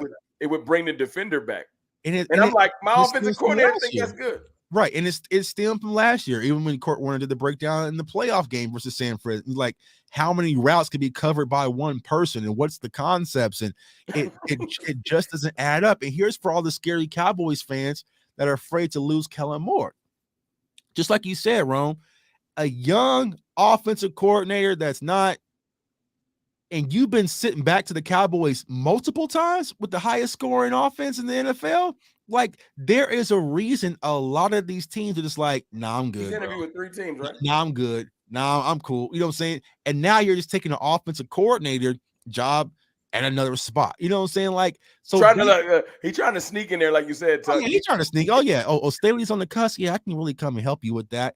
We'll come there and flame out a little bit, and then once you move, they might need an interim. Look, here's my interview with the Eagles, nothing. He interviewed with the Dolphins, nothing. Right. This year, he really should have had a shot because it's older offensive mind, Frank Reich, versus young offensive mind. So if he's such a guru, right, he should have blew Frank Reich out the water easily. Yep. Yeah, you're right. But Frank Reich is a better offensive coordinator than him, bro. Let's just call it what it is. He's a better offensive coordinator. I'll help out Dak haters right now. If Kellen Moore's so great, he should be able to slam down the table. Look what I was able to do with Dak Prescott. Right. I turned water into wine. Because he trash. Like if that's the case, you think that the Panthers would have been like, you right. Can you do that with Sam Darnold? Right. But the Panthers like us, they like, man, that's fool's gold. Get out of my office. Bro, yeah, we ain't got all them. You got all them toys in Dallas. We ain't got none of that here, bro. that might have been why he got hired in with the Chargers. Like, if I could do that with Dak, then I could take Herbert. And that's the thing. You know what I'm saying? They have enough toys in house to play with. You know what I'm saying? It's like, well, if he's such an excellent offensive mind, then Herbert should have a better offense than Mahomes next year. No. Well, I don't know what's going on with Russell Wilson. That's another story for another day. You know what I'm saying? But they should win the division. Well, here's what I told one of the Chargers fans. Okay, let's go to last year. How did Kellen Moore do against the AFC West? We won one game versus the Chargers, and that's because Dak didn't throw the ball, and we ran it down their throat. You know what I'm saying? And we should have lost that game. We got, we got some luck on our side. But it's like, he did fare well versus the AFC West, so you're going to have better defensive coordinators out there in the AFC division. Because Denver might not have no Spag going to tear his ass up. Yeah, they got defense. Yeah. Denver gonna play defense. So you get that twice a game. Kansas City's Kansas City. Raiders should kind of turn the corner. All right. They still got Max Crosby and stuff. Raiders still got pass rush. Let's not. Right. Still got something. Yeah. So all right. Hell, Denver kicked our ass in the damn scrimmage. If that's what I'm saying. Being 100. I mean, and look what Denver did to Kellen Moore last year. Yeah. And the sad thing is, I'm not here to say Kellen Moore is just garbage. Right. Yeah. I'm here to say that whatever was going on with us, like that's why I used the marriage analogy earlier. Sometimes it just don't work. I'm happily married, so I ain't tripping. I'm just saying, like, I'm trying to think of just, it could have been a perfect marriage at one point, and it just ain't working. Right. And it's okay. You got to have courage. You got to have stop being scary. Like, look, man, this ain't working. I really wish you the best. I hope he go flourish. My plan is to flourish here. I don't know who that's going to be with. But go get an excellent offensive coordinator, an excellent quarterback coach, fill them other coaching spots, and then let's rock and roll. But everybody's so scary. Right. Like, why would a coach want to come over here? The fan base is so scary, man. No, what's going to happen? No, what's going to happen, Rome? Soon as we get to that situation when the Cowboys walk on away from Dak Prescott. Whoa. What if he wins at the Saints? Like, what? Hold on, wait. I mean, I just didn't want him for $49 million. I just wanted him for 15. But what if he goes to Denver and they win the Super Bowl? Or that's just how it's gonna be. If you put Dak Prescott on the Steelers right now, it would be nothing nice. I'm telling you right now. But you know what though? It's that way, and we scary because the culture has. You know how you watch in the middle of the night, you might wake up or whatever, and you be like, oh, there's a leak in the basement. Oh, like there's a commercial or something, and there's a whole bunch of water, and it's like you can spray this stuff and fix it or whatever. Like you know what I'm saying? Those like spray. You come up with solutions. Like that's what the front office does. They create problems so they can come in and look like the hero. Yeah. Or like they did something. Like, how the hell did we flip on Dak so fast when they ain't give us no weapons? They gave us the illusion that they were trying to get weapons and that Dak was supposed to win with what we got because y'all got T.Y. Hilton. Here's the thing. People act like the Cowboys front office hates losing games, and that might be true. But what they hate losing most, y'all, is negotiations.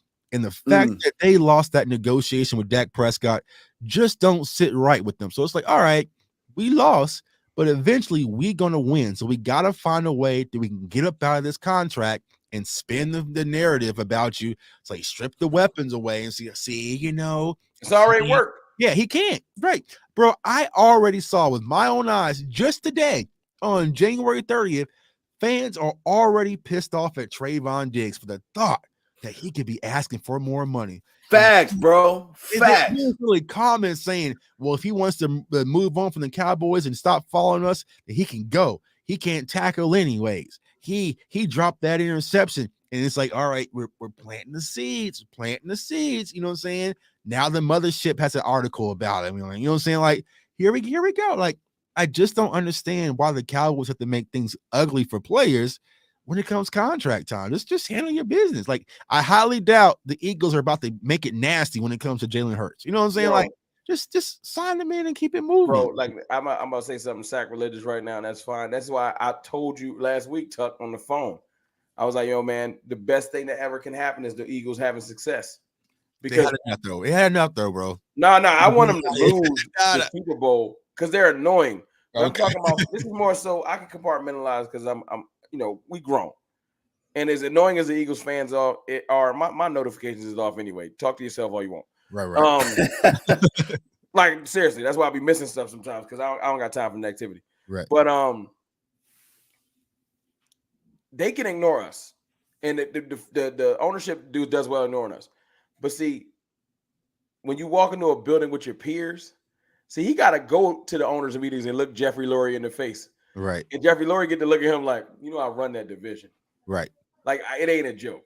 I run that division. And he got to just eat it. Like, he can ignore us all he want to. Right. You know what I'm saying? But when he go to the owners' meetings and the rest of the owners is like, y'all won a lot of regular season games. Trip to the Super Bowl. Right. I know it hurt. It do. I know it hurt a lot. It do. You know what I'm saying? That's why, like, literally, the news dropped like 35 minutes after they win. Yeah. As soon as they win, now you know what? We firing everybody. Oh, okay. Yeah. Before the confetti ain't even dropped yet. They said, no, we gotta take these headlines, right? But yeah, I mean, it should be the slap in the face. And here's the crazy part, Cowboys Nation, that you need to understand.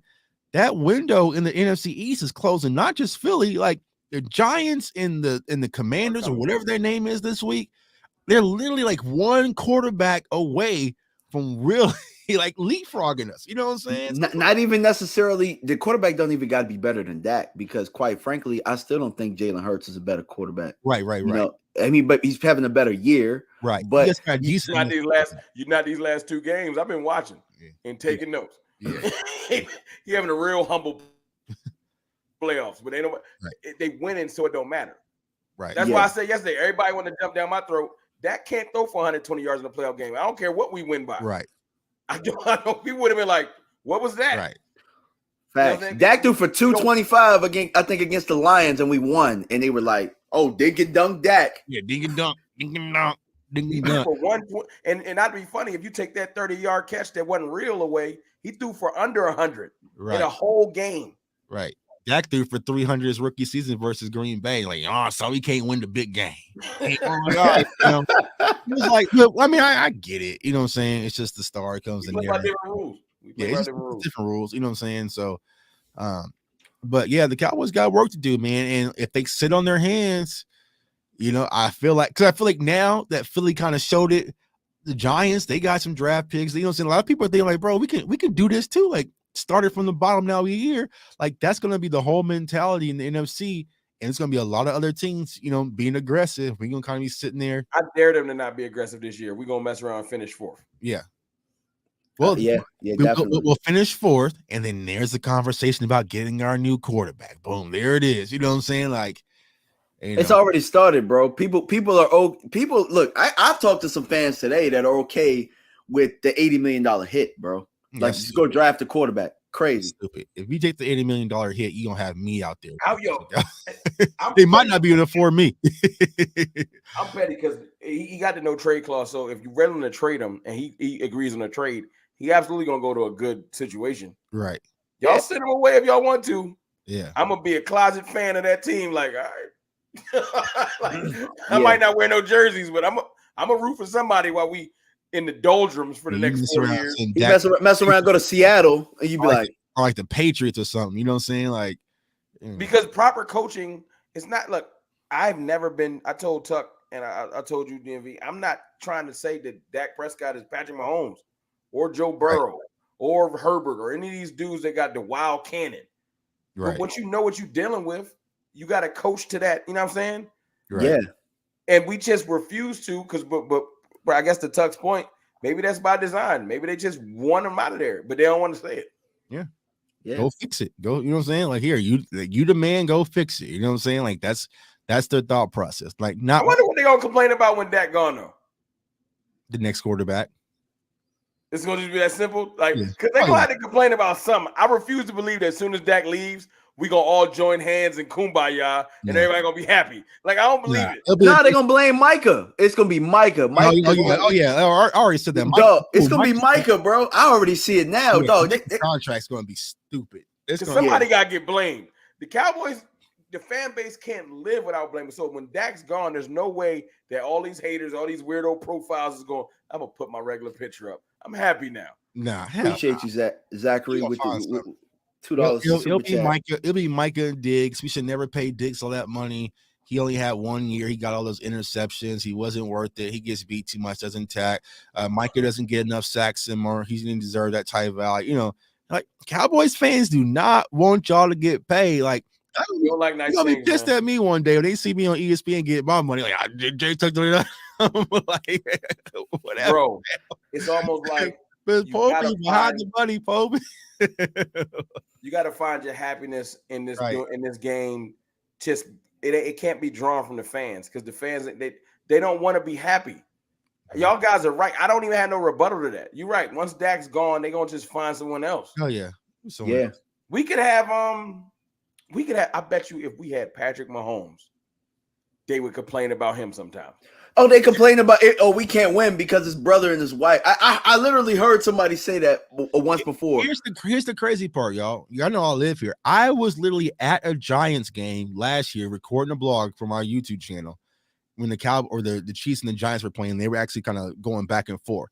I had a Chiefs fan jump in my live stream and started blaming Pat Mahomes for throwing all those interceptions. You know what I'm saying? Like, it's just everyone gets it. You know what I'm saying? So if that was the Cowboys and Pat Mahomes was throwing sidearm, no-look interceptions, they would be pissed off. If we had Matt Stafford and he led the league in interceptions, they would be like, Cowboys fans don't know what they want. They just want a championship. You know what I'm saying? It's like, I believe in this team when we win a championship. Like, oh, okay, that makes sense. You know what I'm saying? You believe in anybody winning success. Yeah. That's how faith works. Yeah, they want to believe in us at the parade. You know what I'm saying? Then I'll believe. Yeah. You know what I'm saying? Yeah. Get to a Super Bowl, then I'll buy in. That'd be Then I'll buying jerseys again. Okay.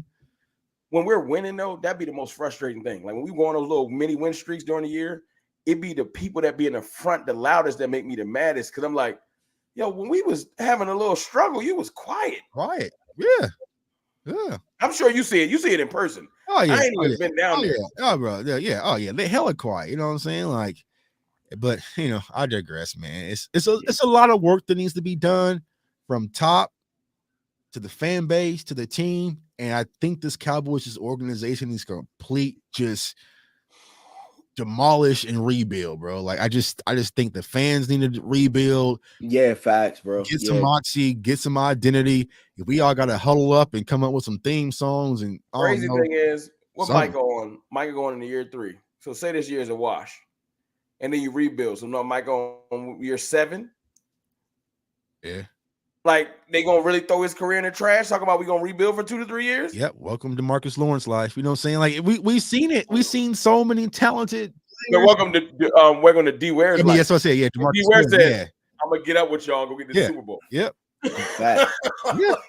Facts. Think about this, bro. Isn't it so funny? I can't even think of a player whose life got worse after they left Dallas.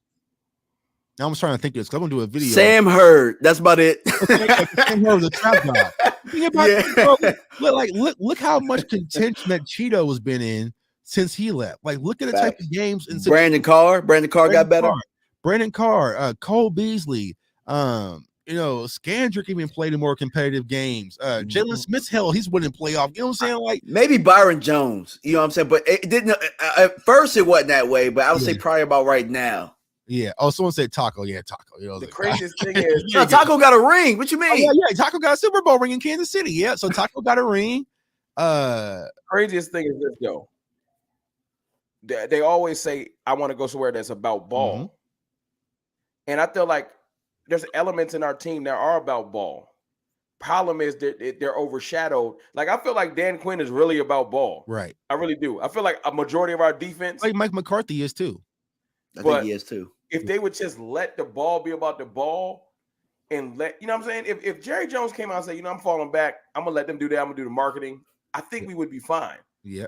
It's the fact that he insists on being like, he wants to have the answers to everything, bro. Yeah, he wants to have the answers. To be hands-on with everything, bro. Like I said, I was so pissed off yesterday, bro, when I saw, all right, the 49ers came out with their boom box and doing all that. And then what did the Eagles do? Nah, we had little Uzi. He gonna perform and lead us out the tunnel. I was like, that's a great ass counter, bro. Like it's a great counter. Yeah, that was sick. That was sick. I ain't gonna see him hold. Never happened in Dallas. You know what I'm saying? Never. You know what I'm saying? Like, I don't know. Taco does have a ring, I thought he got one in Kansas City. He definitely did get one in Kansas City. I'm pretty sure he did. Yeah. It's just, man, it's sad. Yo, you know me, Tuck. You know me, like, I probably just need to sleep on it. Because I think I'm just fed up with the fans like tonight. And I'll be back. Because I refuse to be negative forever. You know what I'm saying? But I'm like, yo, it could be anyone. Like, I'm so like the possibility of like, we can really go get some people that can legitimately help this offense in crucial moments. I'm not, because if you hear Cowboys fans, all I hear is we don't care about the numbers. The numbers don't matter. But then the day is like, well, what if we not top 4 next year? Mm-hmm. So what that's going to mean? So what? I don't care about the numbers. Yes. I don't care if we 12th all year. Right. But when here's the road, what we going to do? But here's the crazy thing, Ron. They didn't care about numbers when we was bottom 3rd when we was winning games with Cooper Rush. You didn't care about numbers then. You didn't care. Yeah. Why you care about numbers now? I don't need a top 5 offense. I need an offense that when the rubber meets the road, we got something we hang our hat on and we go out there and get busy. Right. If we mean we're the 12th ranked offense, but we're out there clipping it and winning games, I don't care. I don't need to be excited. Winning is exciting for me as a fan. Me too. Okay. Same here. It's exciting me. I enjoyed the Cooper Rush win streak. I mean, of course, I'll take a 40 burger, but just win the game. You know what I'm saying? Like that's where I'm at, man. It's just, but it's. But I want a 40 burger like, the best 40 burger in a long time. I know Jalen Hurts wasn't out there. The one on Christmas. Yeah. Because the Eagles defense legit. That Christmas one was good, bro. Hey, bro. I thought about that today when Tuck just kept saying, Merry Christmas. Merry Christmas. Because look, no matter what they do this year, we split. You're going to have to hold that. Yeah. It ain't, look, and you can try to talk your way out of it. Nope. And look, not only did we split, I looked through there. Ain't nobody do your defense like we did so far. Right. Now Patrick Mahomes might tell me to hold his beer, but we go see. Yeah, bro. Yeah. It's just a lot. Can we agree on one thing though? We all Chiefs fans? Yeah. That's easy.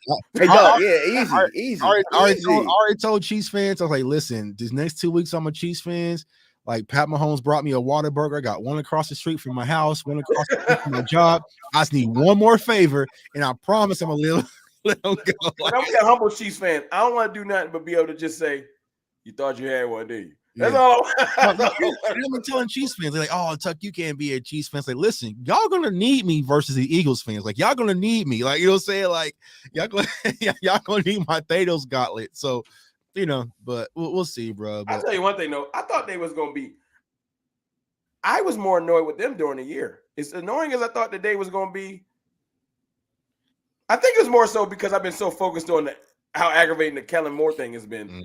Because I haven't really been paying attention to them taking their victory lap. No, they haven't. They haven't. I mean, because they wasted it all. They were like, you know what I'm saying? They talk about this all the, and it looks bad on them. Like, it's like I had a YouTuber dude comment. It was like, bro, y'all just going to the Super Bowl and you're sitting here talking to me. You know what I'm saying? I'm your first thought. Like, I appreciate it. You know what I'm saying? I'm like, bro, you comment on my draft videos. Thank you. You know what I'm saying? Like, because there's some Eagles folks in here. There's some Eagles folks in here, bro. I get there's Eagles in the title, but I'm just saying this is a Cowboy channel. Bro, I told them, you know, congratulations yesterday. Dude was so mad, he just called me salty anyway. Right? Yeah, they don't know. Yeah. Like, yo, man, congrats to y'all. Y'all got it done. We didn't. You salty? Yeah. What? They live off confrontation, bro. They got to. And here's the thing, bro. I noticed and I'm going to talk about this. I noticed a trend with a lot of those Eagles videos when I watched it kind of last week, like, you know, the hostility. It's very frat boyish. You know what I'm saying? Like, it ain't really that. It's very just drunken frat boyish Eagles. You know, I'm like, Come on, how they really give it up? Yeah, at the stadium. You know what I'm saying? Because I was kind of watching. I was like, they kind of show the videos of, like, you know, with Bosa, and there's another video of some 49ers fans. I'm like, they kind of panning the camera. I'm like, bro, this look like little drunken frat boys. You know what I'm saying? It's like, it's not as aggressive as they like to lead on. Yeah, it's not. Because even in San Fran, like, you know what I'm saying? I was out there dolo, and it was just the nicest people on the planet. So it's like, all right, so don't let social media kind of mix it up. You know what I'm saying? So. But we'll see what happens on Super Bowl. But look, man, like I said, I ain't got no genuine salt for them. I don't like it. Ain't as deep to me as it is for them. Yeah. Like, if we made the Super Bowl, they would be on suicide watch just because of the hate that they got for us. Right. I know they don't like to believe it, Tuck, but me and you just said it before. I don't hate y'all as much as you want us to. And that's the problem. You know, and I think the worst thing that happens is that they make the Super Bowl and then people are still talking about the Cowboys. Like, that was the worst thing that could happen for them yesterday. It's just like Kellen Moore news drop. It's just like all Twitter was just like Kellen Moore. You know what I'm saying? Like, they don't like that. But it's like, guess when we gonna make our offense. But here's the crazy part. I want to ask Eagles fans in the chat. Here y'all are going to the Super Bowl, and y'all about to play the actual real MVP versus y'all Twitter MVP. Where's the comparison videos with Hurts versus Mahomes? Ooh, facts, bro. You don't want that smoke. No, hell no. They don't want the smoke. They know. Because they know, bro. Because they know. But why? They know. Why I'm gonna see Dak versus Hurts' videos and what Hurts was able to do versus Dak? Why are y'all comparing to Mahomes? Like, y'all were upset that Mahomes is about to win MVP. So I would think that this is the matchup you want. Yeah. I mean, I would be beating on my chest. Hey, I've heard quarterback to Mahomes and what we're gonna do and why he deserved the MVP. I mean, y'all did it with Reddick and Parsons. Yeah, I don't think they did it with Reddick and Bosa until after the game. But why y'all not gonna do it with Hurts and Mahomes? I think that's a good video. I might drop Michael Jordan, and they tried to compare Hurts to Michael Jordan. So you're right. Where the comparisons at? Yeah, well, that's the guy y'all should make an argument for. Yeah, I'm gonna make the video actually. So y'all won't do it. Yeah. Let's say hello to the bad guy. Yeah. I'll make the video, man. But All I know is this, though. All I know is this, like, and I'm gonna be real, because obviously we're gonna have to talk about the Super Bowl some. Even though they in it, we can't act like it ain't happening. Draft video. Bro. You know what I'm saying? But I'm gonna say this. I'm not gonna do like a whole bunch of videos on it, but if they walk into that game underestimating, you gotta underestimate Mahomes if you want to. This ain't Purdy, dog. Yeah, they're not going. I hope not. They're not going. I'm telling you. You can kind of tell how they were acting even after they won yesterday. It was kind of like, all right, you won, but they got to get ready for whoever. You know what I'm saying? So they knew they better. So they definitely do. The way the Chiefs, I don't know, man. They just, I guess when you got a quarterback like that, I don't know. They just believe, man. Yeah, I mean, like I said, living here, because like the Chiefs, people forget. All right, the Chiefs haven't won a Super Bowl like in over 50 years, right? They had Alex Smith. They was always competitive, could never get over the hump. They always had Tom Brady kind of staring them eye. Even though they had Mahomes, they were still losing to Tom Brady. What happens? Tom Brady moves out the AFC and comes over to our side, right? And just opened up that lane where it's like they just got the guy and there's nobody in their way. So like, yeah, they're super confident. You should be, you know what I'm saying? Like, but he won that when Tom was over there, though. No, he did not. Yeah, no, I thought the second year was they went. That was the second year in a row when they faced the Bucks because they beat San Fran the year before. So they beat Tom, San Fran, but I thought Tom was already over here. No, he won in his first year with the Bucks. So they did not make the playoffs. So was that because they played the Titans in the AFC Championship game? So who beat the Patriots that year? Was it the Titans? Might have been. Yeah, it was. Vrabel beat Yep. Okay. Yeah, so they remember that. had to face Tom. Yeah. So they had to face. But that's a great point. Like, because that was their boogeyman, right? Because they really should have won that year, but I forgot who that was. I think it was D4 jumped off sides and they overturned it and Tom Brady won. So they never got to beat that boogeyman, and the boogeyman just moved. And even when they got to the Super Bowl and faced the boogeyman, they lost. You know what I'm saying? So it's just like that's still their their dark cloud over Mahomes. You know what I'm saying? Like Mahomes hasn't beaten Brady in the playoffs. Dak has. To your point, you're right though. They took a chance. They knew that. Look, they knew that they hit their ceiling. Alex Smith was perfectly fine. Right. Now, obviously, you took a chance and you went and got one of the probably the greatest ever. Yeah. But you know what I'm saying? You got to be willing to step out there and take a chance. We will know what the Cowboys is trying to do with this hire. Right. If Brian Schottenheimer become the y'all just still playing it safe. Right. But I presume it's going. Only I can almost guarantee it's going to be somebody with West Coast principles. I don't see them going completely left. It'll be somebody with West Coast principles. I just want to see who. Right. Yeah, that's why I've been beating the table for the guy that I want is in the Super Bowl. I want Matt Nagy. That's who I want personally. Nagy West Coast principle. Huh? Yeah, he's the quarterback coach, offensive assistant for the Chiefs. But see, they brought him in because he's been kind of the maybe offensive coordinator and looming if Eric Bieniemy moves. So that's why they kind of brought Nagy in. So I know a lot of people didn't want Nagy from Chicago, but Andy Reid kind of set him down just in case something goes with Eric B. But yeah, I would take Matt Nagy as offensive coordinator. We're gonna interview Leftwich real quick and get him out the way. You know they got to interview somebody. Right. Now we got a black assistant somewhere. Yeah. They're gonna do the receiver coach. Yeah, they're gonna jump on the Zoom session with me real quick. We shouldn't even be laughing about that, but I'm being serious. You already know. Yeah, they're gonna interview Derek Eagleton. Yeah. Yeah, bro. Yeah, they're gonna drop that news Super Bowl weekend. They don't never talk about who they interviewed for the Rudy Rule. It's just like boom, boom, boom. Somebody's high. Like, why do we make our hire that weekend? Because I know the Cowboys. We gonna sit on this. We're gonna make the media talk about it for 2 weeks, and right before the Eagles play that game, they're gonna be like, the Cowboys have hired, and they're gonna hopefully make it a high-profile hire. Yeah, just like you said, Tuck. Just to steal some news headlines. Still some news, yeah. You know, since we can't play in the game, might as well I mean, that's just. I guess that's just who we are. We're just the media frenzy, Dallas Cowboys. Yeah, because what last year before the Super Bowl, what they say, Mike McCarthy will be back. Like they waited all the way to the Super Bowl to because remember Jerry was mad and he wasn't talking for 2 weeks. Are we sure McCarthy's safe though?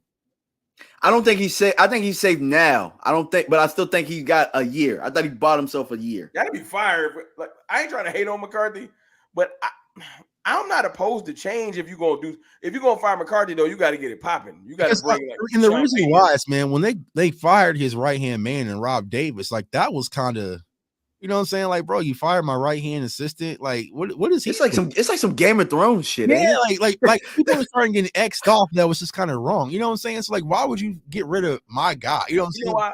My confidant, my right hand man. So you cut him, but then you get rid of. You know why they won't though? Because literally their ace in the hole is they're gonna let Mike. They're gonna say, Mike, do whatever you want because they got Quinn. Yeah, that's probably. He literally told Quinn to his face, "You know the job yours." Right. Yeah. You know what I'm saying? That's probably the insurance policy thing. Yeah, and you know what Quinn probably said? I'll come back, but the offense got to change because I know for a fact that defensive room, they was not happy what happened over there. Yeah, Quinn, and rightfully so. If he failed completely, Quinn's quarterback probably won't be Dak. Yeah.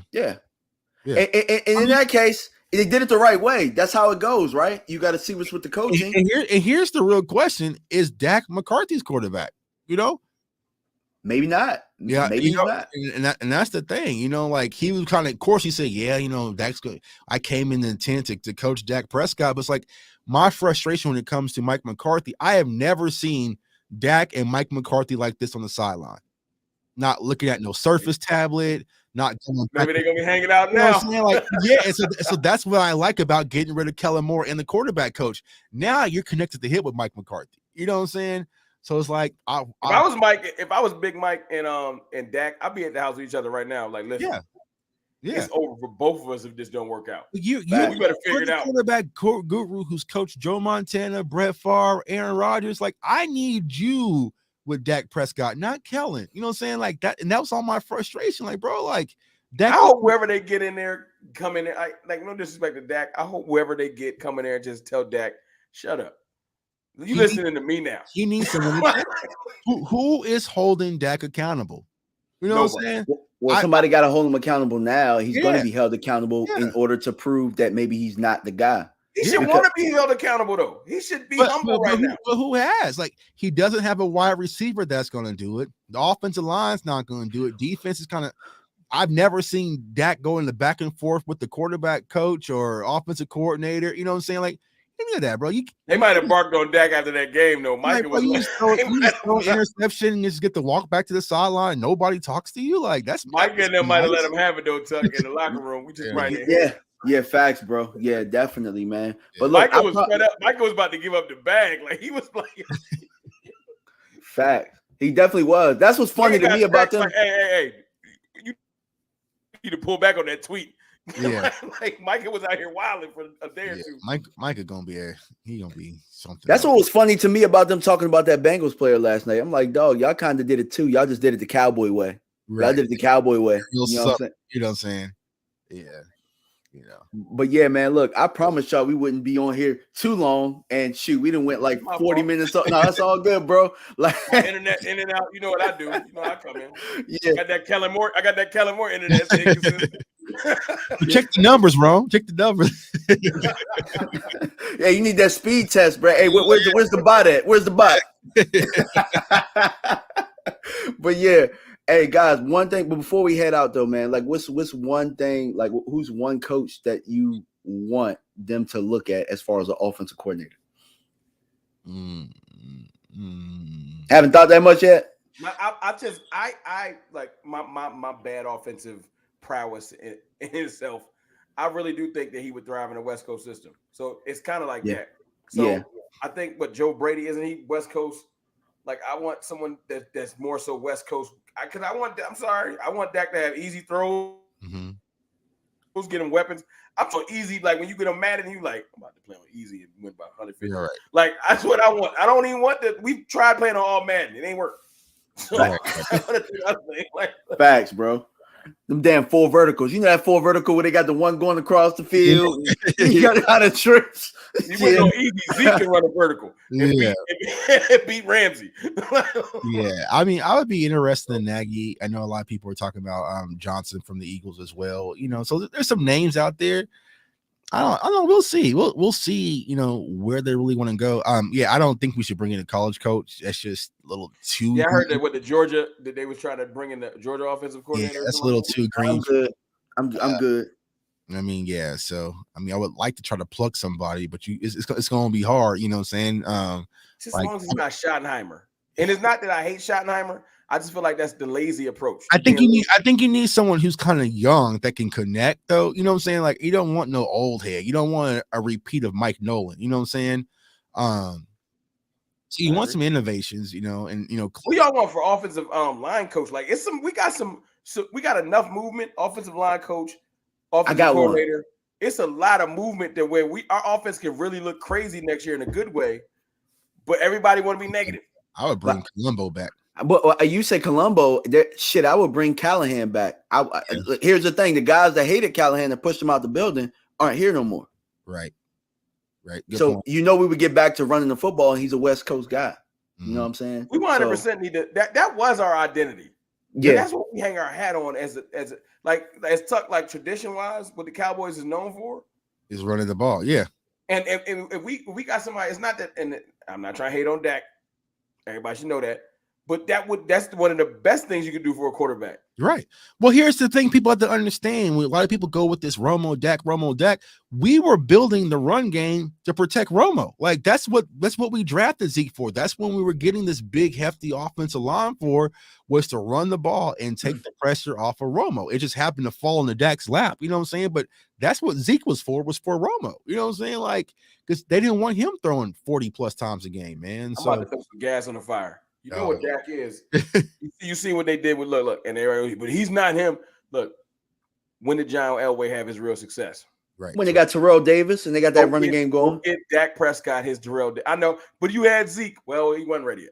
So it is what it is. Look at all Dak was cooking when he, when Zeke was peak Zeke and peak Dak. That was it. You know, that's why I'm looking at as much as everybody like, yo, don't go running back there early. Because I'm a defer to you, gentlemen, because y'all know all the backs. I don't know. I only know the shiny toy in the front. I know Robinson, but go get him like you guys are saying. It ain't got to be Robinson, but be smart in the first couple picks. But how far back in the draft do you think we can get somebody legitimate? Well, now I'm listening to Robinson. Now I just wasn't listening to him. The idea when I thought Kellen Moore was going to be our offensive coordinator, because like if you go ahead and draft Robinson to give him 12 touches a game, I'm not for it. You know what I'm saying? But now the offensive mind in place, if you're able to add Robinson and say you can go with Robinson, Malik Davis, and be perfectly fine, right? And there's a lot of other running backs we're going to. Will he get to us? No, absolutely not. I feel like Robinson, y'all probably don't want to hear this, is going to go to one of these teams in the Super Bowl, and it's going to be in our division. How though? Because they have the top 10 pick. You think they would take him that early? I mean, they have 2 picks, right? Oh, that would be the other one got to be behind us, though. If the other one would be behind us. Top 10. But I get what he's saying. They can choose whatever they want at that point at 10. They can choose whatever they want. Move back, leverage it, and still get Robinson, move on. Oh, that would be sticking a knife in there. They take Robinson, that's sticking a knife in there. That's the kick in the gut that I feel like they could do. Like if they were to move back from that 10 spot, they about that petty life. Move to 13 or 14, grab another first round or second round pick, be aggressive, get Robinson, go get you a corner in the first round, and then stack up 2 second round picks and be right back on. Man, I'm not talking about them people, but you know what I'm saying? But I'm sorry, I didn't make it depressing. Yeah. But I can see that happening. But I got a question. Have you watched Gibbs yet? Because that's my favorite so far. Yeah, he'll get to us. He will get to us. Yeah. Or would you take him first round? It depends, bro. It depends on what they got. But I feel you. We just look. My original point is stop playing like now that you didn't assess like all of the delusions of grandeur. Dak Prescott can carry this team with nobody. Okay, that's over. We lost. We learned our lesson. Now go get him weapons. I don't care where they come from. Right. Load up. Facts. I'm with you on that too. I mean, I don't know. I mean, we're gonna probably talk draft a little bit later, but you know what I'm saying? Like I see a D tackle I could get there, man. I'm seeing you know what I'm saying? Maybe another tackle right there. Like you probably could get Gibbs in the second round. Yeah, because I watched Dalvin drop and they remind me a lot of like they're a lot alike. Yeah, Jahmyr Gibbs. You also have Zach Charbonnet off of UCLA, who I like a lot. See, this is why I can't wait for you to drop your videos because y'all gonna because I don't know. I ain't gonna lie to you. I don't know.